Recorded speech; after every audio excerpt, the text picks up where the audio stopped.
The search for survivors continues after a powerful earthquake struck eastern Afghanistan over the weekend. And House lawmakers are moving ahead with a bipartisan bill that calls for the release of the Epstein files. Good morning. I'm Windsor Johnston from NPR News, and here are today's top stories. Rescue teams are combing through the rubble in Afghanistan 2 days after a powerful earthquake struck the eastern part of the country. The death toll has surpassed 1,400 as emergency crews search for survivors. NPR's Dia Hadid reports the quake flattened a number of villages, trapping people under their homes. The epicenter was in a remote mountainous area where drone footage showed collapsed mud brick homes perched on hills overlooking narrow green valleys. One aid worker tells NPR that one remote village called Jugal appears to have been wiped out. Ibrahim Ahmed is with the Islamic Relief Aid Group. They are taking those injured people, walking for 3 hours till they arrive to the first point close to Jugal, where Islamic Relief was one of the first respondents. The earthquake comes as aid groups are already stretched thin after President Trump suspended most funding to Afghanistan amid claims that the Taliban was siphoning off some of it. The United States was the largest donor to Afghanistan. The United Nations is now appealing for emergency funds. Dia Hadid, NPR News, Mumbai. Members of Congress are back on Capitol Hill this week after a busy summer recess. Lawmakers are returning to a full plate after hearing from constituents about the economy and other hot-button issues during town hall meetings last month. NPR's Claudia Grisales reports Congress is also racing to keep the government operating, with a funding deadline looming at the end of the month. The hardest job on tap for lawmakers may be averting a government shutdown tied to a September 30th deadline. Both parties are deeply divided, and it's unclear if they can reach a deal. Republicans are also facing mounting pressure to address a strained economy, such as pushing back on President Trump's tariffs, which are now under legal challenge.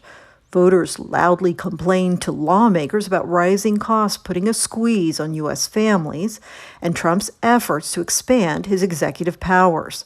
Many pushed back on President Trump's signature bill Congress passed this summer, expressing concern about cuts to Medicaid and other government spending. Claudia Grisales, NPR News. House lawmakers are trying to move ahead with a bipartisan bill that calls for the release of the government's files related to convicted sex offender Jeffrey Epstein.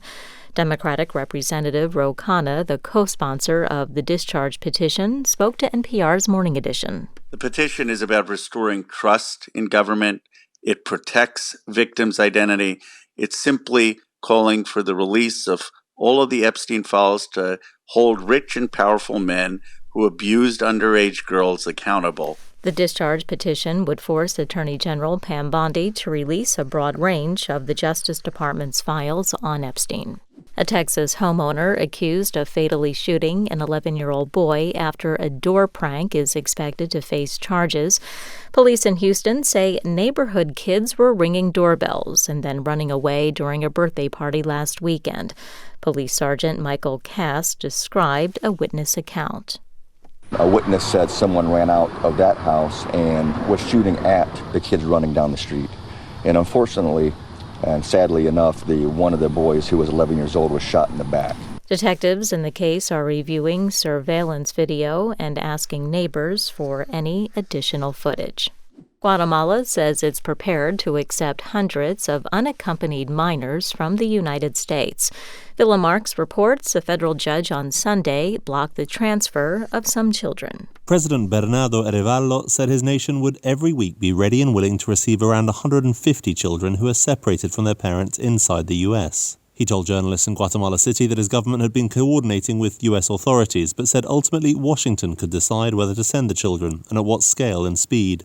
The Trump administration has sought to deport hundreds of migrant children originally from Guatemala and had begun boarding some onto planes before a judge intervened Sunday. For NPR News, I'm Willem Marks.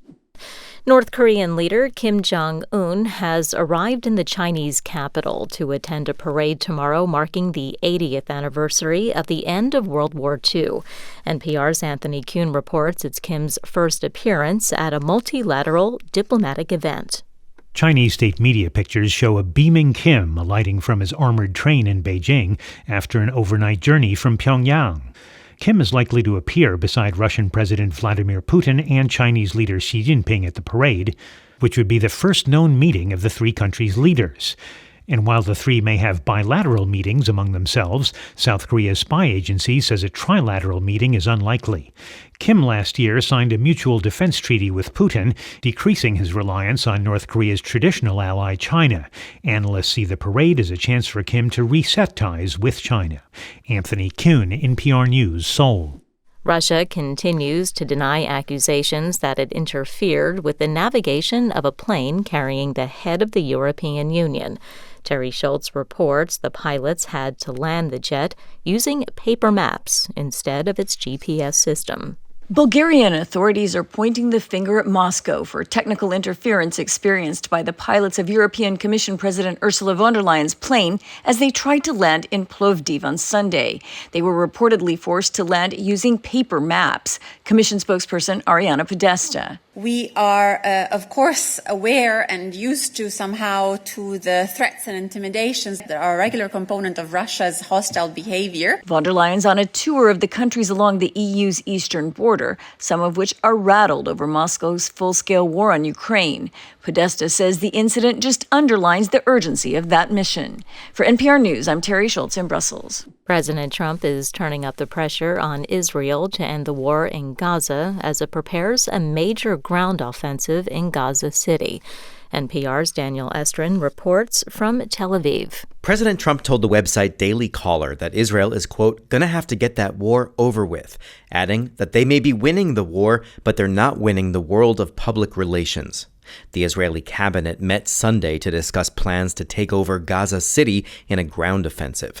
Israeli media report the military chief of staff and the chiefs of Israel's main security and intelligence agencies are opposed to a Gaza City takeover. One Israeli TV channel reported the military estimates around 100 soldiers could be killed. French President Emmanuel Macron says that ground offensive would be unacceptable. Belgium says in light of Israel's actions in Gaza, it will join France and other countries in recognizing a state of Palestine at the UN this month. Daniel Estrin, NPR News, Tel Aviv. TikTok has suspended its live streaming service in Indonesia following violent protests across the country. Local media say 6 people were killed in demonstrations sparked by public outrage over perks for lawmakers. TikTok says it made the decision out of caution, citing the escalating violence. The social media site says it's also removing content that violates community guidelines. The unrest began last week after reports surfaced that members of Indonesia's parliament were receiving housing allowances far above the country's minimum wage. I'm Windsor Johnston, and you're listening to NPR News from Washington.